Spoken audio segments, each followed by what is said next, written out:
In a critique of the scientific validity of the dietary advice in Men's Health magazine, they discovered nuggets like this, claiming meat can give men a testosterone boost, which we've known for a quarter-century, that a meal with that much fat drops testosterone levels nearly a third within hours. In fact, a significant drop of both free and bound testosterone in the bloodstream within just an hour of it going in one's mouth, whereas a low-fat meal, mostly carbs, has no such effect.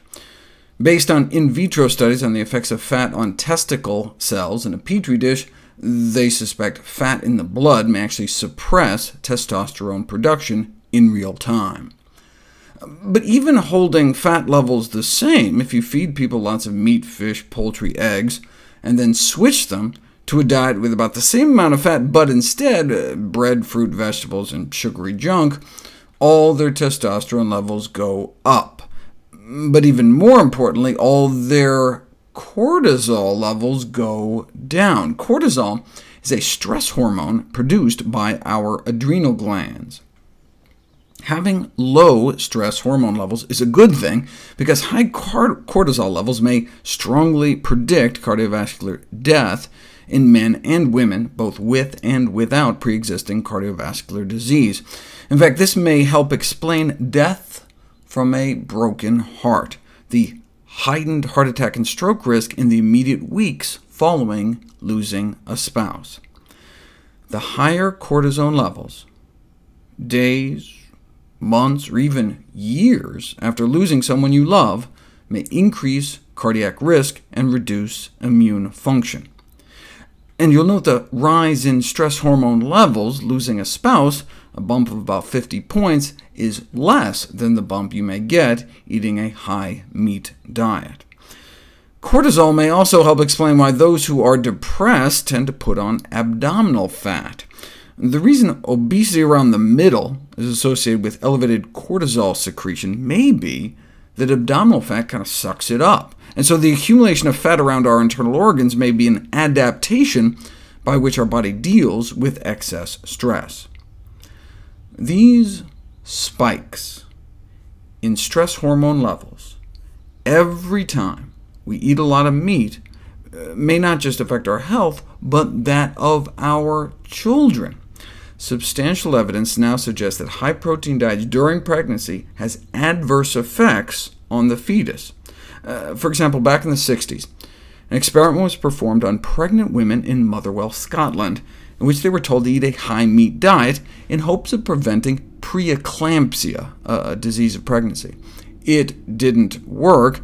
In fact, the lowest preeclampsia rates I've ever seen were among women eating strictly plant-based diets, only one case out of 775 pregnancies.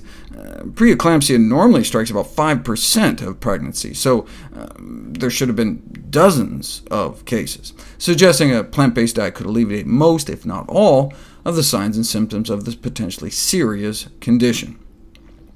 But what did happen when pregnant women went from eating about 1 portion of meat a day to like 2 portions of meat every day? Mothers who ate more meat and fewer vegetables during pregnancy gave birth to children who grew up to have higher blood pressures.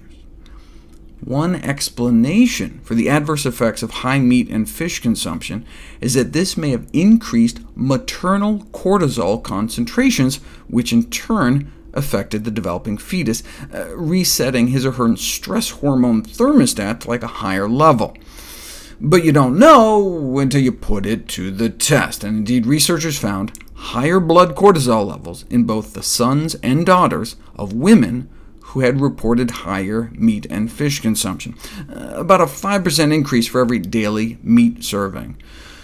Such diets may present a metabolic stress to the mother and kind of reprogram the adrenal axis of their children, leading to lifelong hypercortisolemia, elevated levels of stress hormones in the blood.